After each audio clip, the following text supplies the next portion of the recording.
제가 집에서 메인으로 쓰는 컴퓨터가 있거든요. 노트북 컴퓨터가 있는데 이제 이게 살살 고장이 나더라고요. 시간 늦어지더니 블루 스크린이 뜨고 그게 이제 5년 전에 그 중고를 샀었는데 그래서 그런 일에 제가 좀 민감하거든요. 그래서 좀 바꿔야 되겠다 새 걸로 그런 생각을 갖고 컴퓨터를 이제 찾았어요.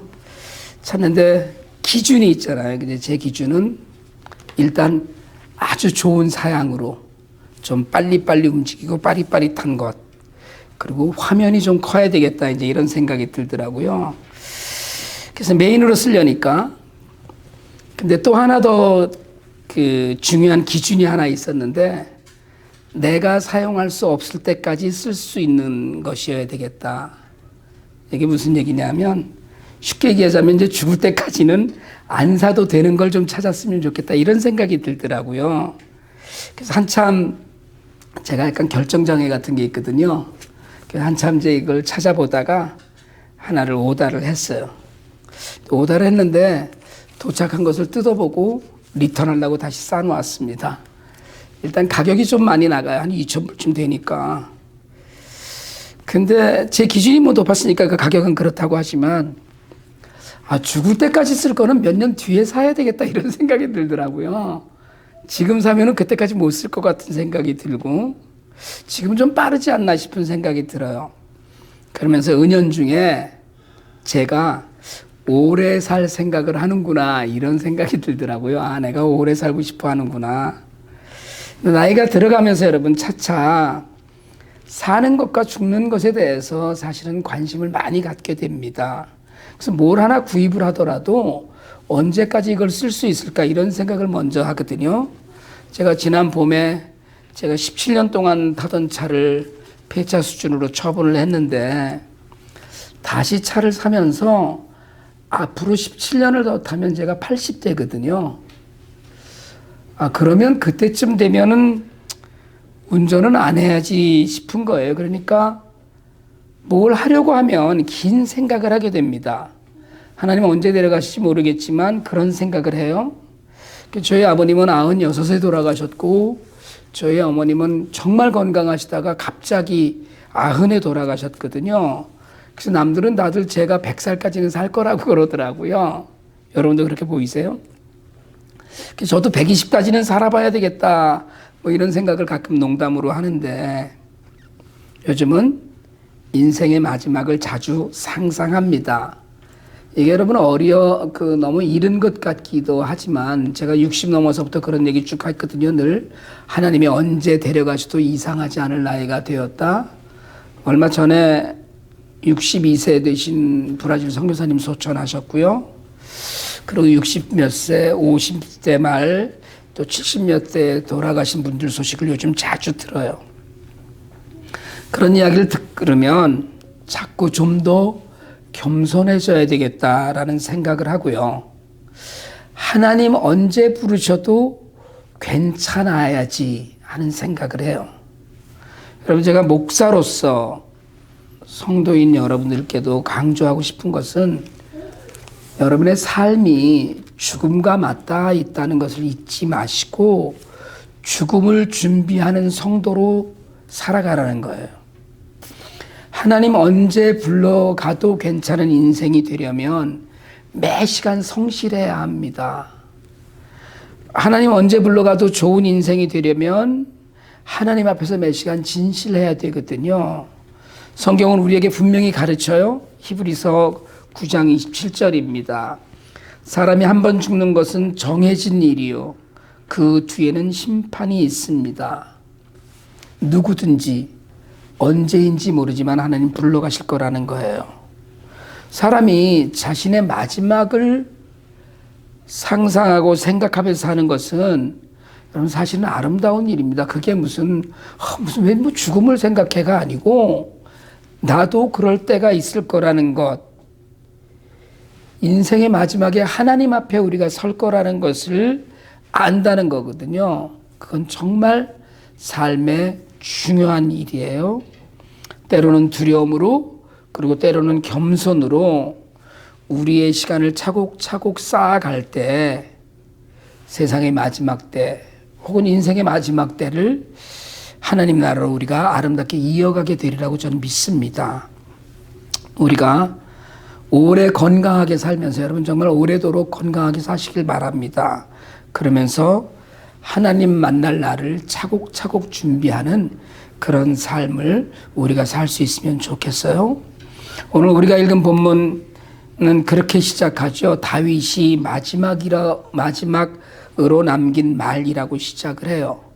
성경의 소제목으로 편집자가 붙여놓은 제목이 다윗의 마지막 말이죠.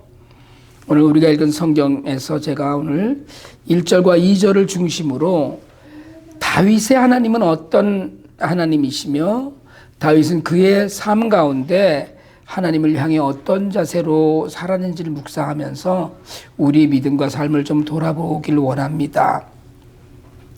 1절의 시작이 마지막으로 남길 말이라는 뜻은 여러분 이게 유언이라 이런 뜻이 아닙니다.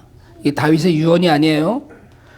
죽기 전에 한 이야기라는 이야기도 아니에요. 이 이야기는 이 말은 인생을 살면서 깨달은 일들에 대한 기록 정도로 생각하시는 게 좋습니다.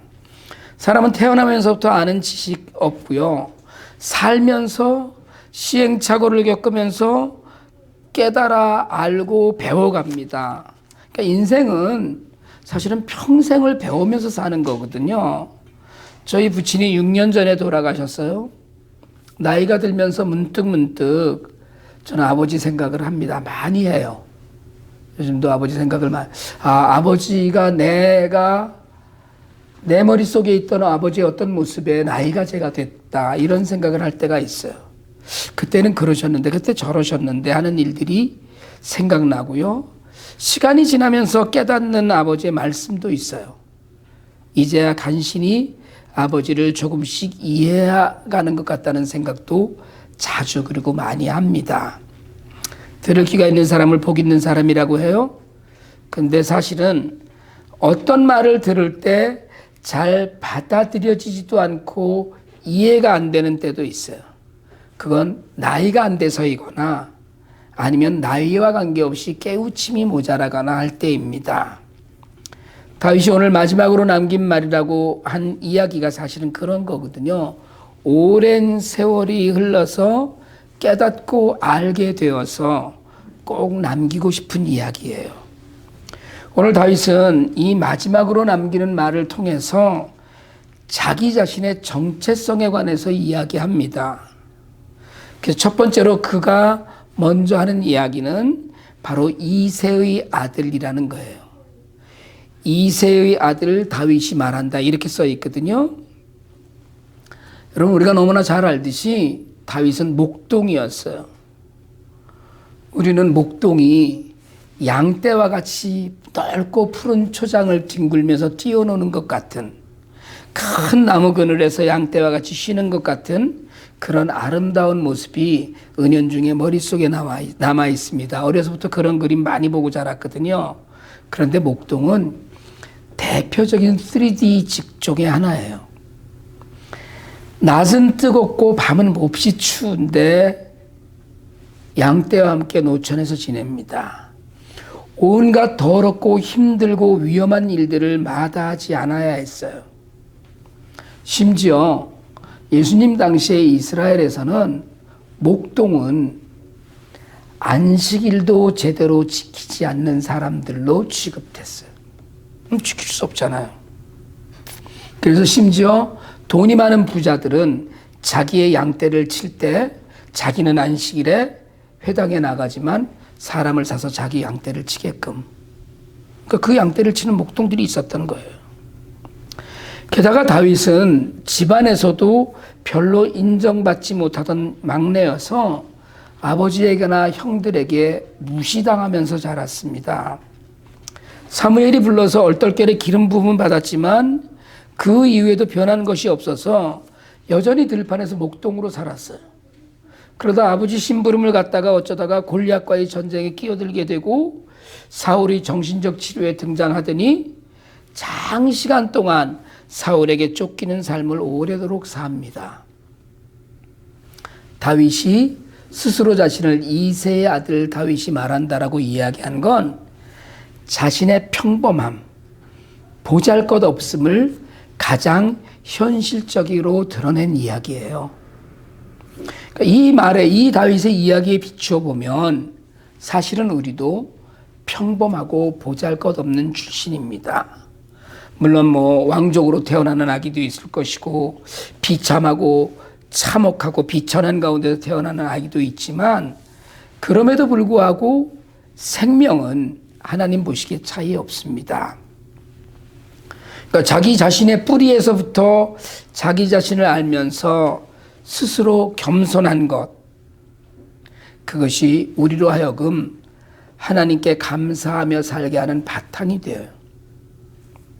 하나님께서는 그저 평범한 인생을 통해서 하나님의 일을 하셔요. 하나님이 특별한 사람들을 불러다 하나님 일 하시는 게 아닙니다. 가슴에 손을 얹고 한번 해보실래요? 손을 얹고 시작. 맞아, 내가 평범하지. 시작. 맞아, 내가 평범하지.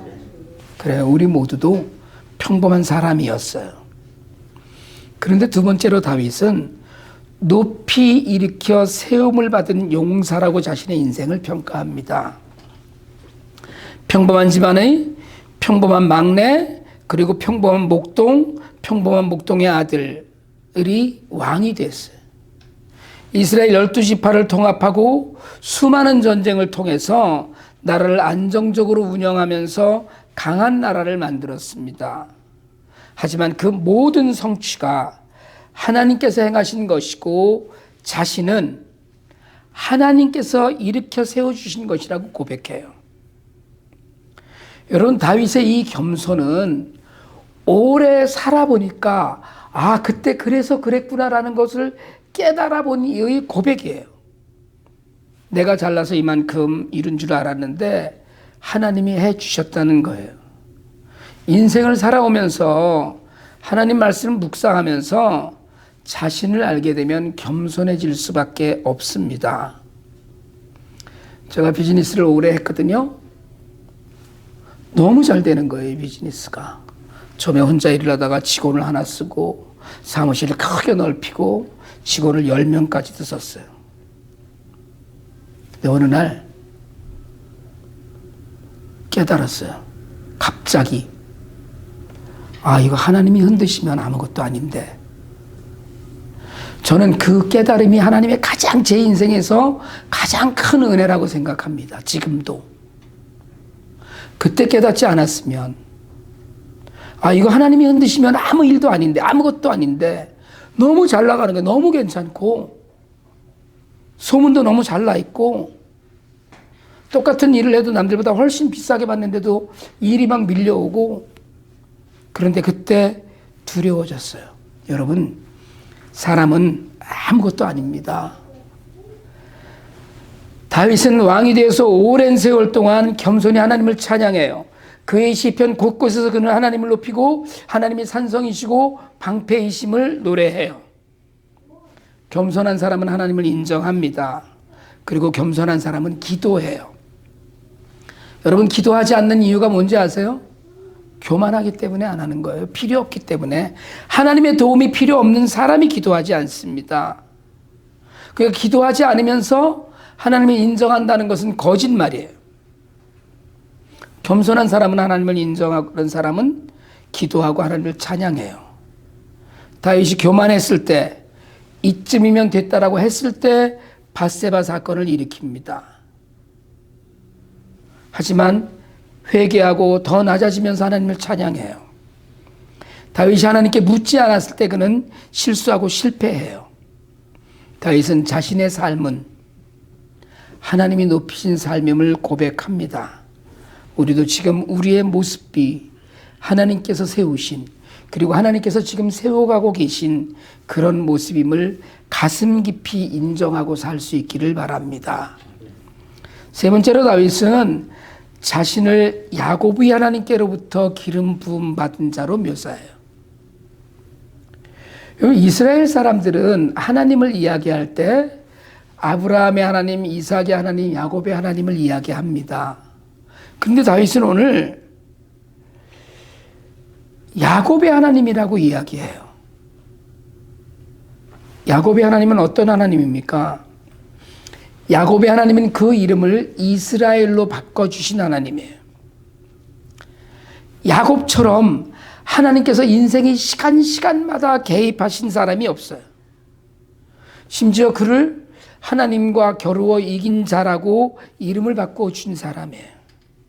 다윗은 지금 그토록 삶에 세밀하게 개입하신 하나님께서 자신에게 기름 부으셔서 왕으로 삼으셨음을 고백하면서 자신의 인생이 통째로 하나님의 손 안에 있었음을 고백해요.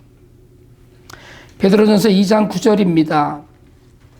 그러나 여러분은 택하심을 받은 족속이요 왕과 같은 제사장들이요 거룩한 민족이요 하나님의 소유가 된 백성입니다. 그래서 여러분을 어둠에서 불러내어 자기의 놀라운 빛 가운데로 인도하신 분의 업적을 여러분이 선포하시는 것입니다. 제 인생에도 그리고 이 자리에 계신 우리 모두의 인생에 하나님께서는 개입하시고 인도하셔서 기름 부으신다고 믿습니다. 그래서 우리를 왕 같은 제사장으로 거룩한 민족으로 하나님의 소유된 백성으로 삼으셨어요. 다윗은 야곱의 하나님께서 기름을 부으셔서 왕이 되어서 하나님의 언약을 받았고요. 그래서 그 언약을 통해서 예수 그리스도가 이 땅에 옵니다. 이제 이 세상을 왕 같은 제사장으로 하나님 나라의 거룩한 백성으로 살아가는 우리도 우리를 택하신 하나님을 평생 동안 생각하면서 살기를 원합니다. 여러분, 우리를 하나님이 세우셨어요. 여러분을 하나님이 세우셨습니다. 다윗은 또한 자신을 이스라엘에서 아름다운 시를 읊는 사람으로 표현합니다. 아름다운 시를 읊는 사람이란 입만 열면 하나님의 아름다움을 찬양하는 사람이에요. 하나님을 생각하는 글을 쓰는 사람으로 살았어요. 여러분 아세요? 옆구리를 쿡 찌르면 예수가 나왔다는? 여러분, 다윗의 온 생애가 그러하듯이 어렵고 힘든 가운데서도 하나님을 향한 찬양이 우리 입술에서 끊이지 않길 원합니다. 다윗의 하나님은 그의 중심에 살아계셔서 다윗은 오직 하나님을 향해서 아름다운 시를 읊는 삶을 살 수 있었어요. 생각과 삶의 하나님으로 가득 찼기 때문에 무엇을 해도 하나님이에요. 여러분, 우리도 하나님을 중심에 모시고 살면서 험한 말, 악한 생각을 다 버리고 나 중심의 생각을 버리고 오직 하나님을 향한 아름다운 생각, 아름다운 말만 하면서 살 수 있기를 축복합니다. 마지막으로 다윗은 하나님의 말씀이 자신의 삶의 중심이었음을 고백해요.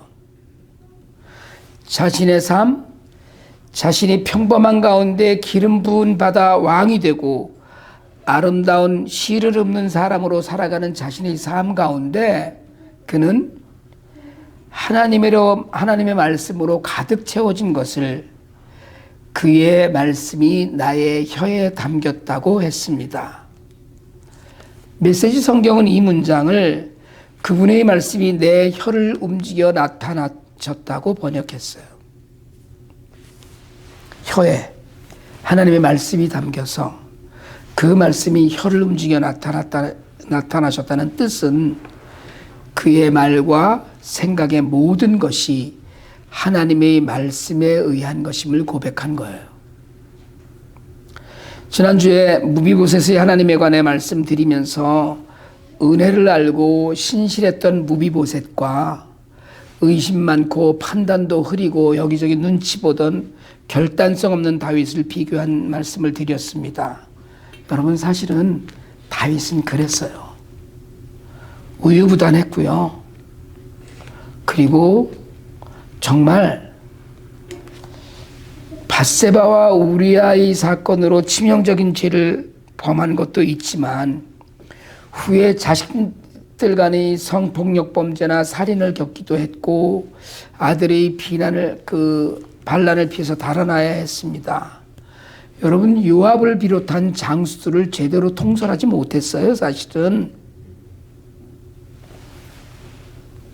하나님께서 그를 내 마음에 꼭 드는 사람이라고 극찬하셨지만 여러분 사실은요, 다윗의 인간적인 내면을 뒷모습을 보면 본받을 만한 것이 하나도 없었습니다. 그럼에도 그는 자신의 혀를 통해서, 자신을 통해서 하나님의 말씀이 전해지길 소망하면서 그 말씀대로 살았어요. 그래서 그는 하나님을 향한 아름다운 시를 읊으며 살 수 있었고, 하나님의 언약이 그의 평생에 이루어져서 아까도 말씀드렸듯이 예수 그리스도께서 그의 가문으로 오시게 되었습니다. 여러분, 어떤 환경 가운데서도 하나님을 믿는 믿음이 흔들리지 않으시길 바랍니다. 하나님은 너무도 평범한 우리가 하나님이 거룩한 백성이 되도록 인도하신 분이에요. 이제 우리가 그의 말씀을 받아서 그 말씀만이 나의 혀에서 나오고 그 말씀만이 내 혀에 담겨서 그 말씀만이 내 입에서 나오고 내 삶을 지배하게 되길 원합니다. 다윗이 마지막으로 남긴 말이 그거예요. 오직 하나님, 오직 말씀이에요. 오늘 종교개혁 주일입니다. 505년 전 1517년 10월 31일 날 하나님의 말씀이 사장되고 왜곡되고 부패해가는 가운데 가톨릭 지배의 신앙세계에서 오직 말씀, 오직 그리스도, 오직 은혜, 오직 믿음, 오직 하나님께 영광을 끼치로 신앙개혁, 교회개혁이 시작된 날을 기념하는 주일입니다. 종교개혁의 도화선이 된 루터가 내건 95개 논제의 제1조는 이렇습니다. 우리의 주요 선생이신 그리스도 예수께서 회개하라 명하실 때 그 회개는 우리의 전 삶이 돌아서는 것을 뜻한다. 이게 1조거든요. 근데 여러분, 이 명제는 루터가 자신이 갈고 닦아서 생각한 말을 쓴 게 아닙니다. 이건 마태복음 4장 17절에서 회개하라 천국이 가까웠다는 예수님의 선포를 원문에서 그대로 풀어놓은 거예요. 예수님의 말씀을. 여기서 회개라는 헬라어 단어가 가던 길에서 돌아선다는 뜻의 헬라어예요. 이거 하나를 풀어 쓴 거예요. 그런데 이 풀어 쓴 말이 우리의 주요 선생이신 그리스도 예수께서 회개하라 명하실 때 그 회개는 우리의 전 삶이 돌아서는 것을 뜻한다는 이 이야기가, 이 간단한 문장이 역사를 바꾸는 트리거가 됩니다. 하지만 여러분, 오늘날 믿는 자들은 오직 믿음만을 강조해서 구원이 값싼 은혜가 됐어요. 그래서 행함이 없는 은혜가 믿음이 되었습니다. 오직 말씀이라고 했지만 읽지 않고 알려고 하지 않고 따르려고 하지 않고 흉내만 내면서 삽니다. 그냥 주일날 설교 자리에 한번 앉았던 것으로 만족하면서 살아요. 오늘날 종교개혁을 생각하면서 우리는 다윗의 하나님께서 그의 혀에 담아주신 말씀이 무엇인지를 기억해야 돼요. 그 말씀은 하나님의 말씀이며 우리의 삶이어야 되는 거예요. 교회는 예수 그리스도를 믿는 사람들의 모임이며 공동체잖아요. 그 교회를 지탱하는 것은 사람이 아니라 성령이며 말씀입니다. 교회는 누구 한 사람의 교회도 아니고 어떤 특정한 사람들의 교회도 아니고 목사의 교회도 아니에요. 그래서 교회의 구성원이 되었다는 것만으로 구원받는 것도 아닙니다. 그 안에 말씀이 있고 겸손이 있고 순종이 있는지를 먼저 돌아보지 않으면 우리의 종교개혁은 우리와 아무 상관없는 매년의 행사일 뿐입니다. 평범한 다윗을 기름 부어서 왕으로 세우신 하나님이 오늘 저와 여러분을 부르셨어요.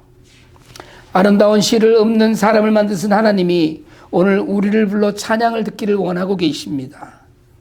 그 하나님께서 오직 말씀을 부르짖는 오늘날 개혁교인들이 말씀을 말하고 말씀대로 살기를 원하셔요. 저는 우리 교회가 이런 교회가 되면 좋겠습니다. 하나님의 교회가 되면 좋겠어요. 우리 모두가 겸손하게 오직 하나님께만 영광을 돌리고 믿음과 은혜 가운데 말씀에 순종하는 삶만 살면 좋겠습니다. 그래서 우리 모두가 왕과 같은 제사장, 거룩한 백성으로 부르신 하나님의 진실한 사람으로 살기를 원합니다. 말씀을 마치기 전에 아까 우리 권사님 기도해 주셨는데 어제 우리에게 전해진 한국 이태원 사고에 대해서 이런 때 이런 교회의 입장 같은 말씀은 좀 드려야 되지 않을까 싶어서 설교 말씀에 말미에 이 말씀을 더하여 드립니다. 많은 한국교회는 오늘 이태원 사고에 대해서 침묵하고 애도하고 기도한 것으로 알고 있습니다. 근데 우리가 이런 사고를 볼 때마다 분명히 인식해야 될 것이 하나 있어요. 그 사고를 마치 비기독교 문화로 널리 알려진 할로윈 파티에 참여해서 일어난 심판으로 해석해서 피해자들과 거기에 참여한 사람들을 정죄하면 안 됩니다. 하나님께서는 어떤 특정한 사건이나 행동에 대해서 즉각적인 죽음으로 심판하지 않으셔요. 하나님의 심판은 유보되어 있고, 여러분 개인적인 종말이라고 하는 죽음이나 우주적인 종말이라고 하는 최종의 심판 때에 이루어지는 것이지 사람 사는 세상에서 다수의 평범한 사람들에 대한 심판을 하지 않으신다는 거예요. 희생된 분들 가운데 기독교인들이 있을 수도 있습니다. 토요일 저녁에 사람이 많이 모이는 곳에 즐기러 갔다가 돌아와서 주일 예배 가려고 했던 사람이 있을 수도 있어요. 지난 9.11 사태 때 3천여 명의 희생자 가운데 다수의 기독교인들이 있었습니다. 그중엔 제가 가까이 알던 분들도 있어요. 그들의 죽음 후에 또 많은 이들에게 그 죽음을 통해서 선한 영향력이 끼쳐졌던 것을 저는 분명히 기억합니다. 이런 사고가 나면 때로는 여러분 심지어 IT 같은 나라를 향해서도 하나님의 심판을 이야기하고 정죄하고 판단하는 기독교인들이 많이 있습니다. 그러나 이런 사건을 마주하면 교회는 사건에 얽힌 세상을 정죄하고 판단하면 안 돼요. 오히려 사랑과 위로를 전하면서 예수님의 사랑 안에 복음의 진리 안에 품을 수 있어야 합니다. 멀리서 우리가 할 수 있는 일은 주여 우리에게 자비를 베푸셔서 하는 묵상과 함께 그저 아픔을 당한 이들이 치유되길 소망하는 길뿐임을 우리가 늘 새길 수 있기를 원합니다. 다윗은 그의 말씀이 나의 혀에 담겼다고 했어요. 말씀을 혀에 넣어주실 만큼 사랑하시는 하나님께서 우리의 심령도 말씀으로 주장해 주시기를 기도합니다. 기도드리겠습니다. 하나님 아버지, 다윗이 하나님이 되셔서 미천한 신분의 어린 목동을 높이 일으켜 세우시고 기름 부어 왕으로 삼으신 하나님 아버지, 험한 세상을 살아가는 저희를 부르셔서 왕같은 제사장, 거룩한 나라의 백성으로 삼으신 줄 믿습니다. 이제 저희들이 혀에도 하나님 말씀을 가득 담아주셔서 말씀을 말하며 말씀대로 사는 순종의 믿음을 이어가도록 도와주시옵소서. 험한 세상에서 비극적인 일이 일어나 많은 이들이 힘겨워합니다. 한국 이태원에서 참사를 당한 이들을 불쌍히 여겨주시고 유족들을 위로해 주시고 부상자들을 속히 치유하여 주시고 다시는 이러한 참사가 일어나지 않게 하나님 보호하고 인도하여 주시옵소서. 다윗이 하나님이 우리의 하나님인 줄 믿습니다. 다윗처럼 인생의 마지막에 오직 하나님 한 분뿐이었음을 고백하는 믿음이 되도록 인도하여 주시고 힘을 주시옵소서. 구주 예수 그리스도 이름으로 기도드리옵나이다. 아멘.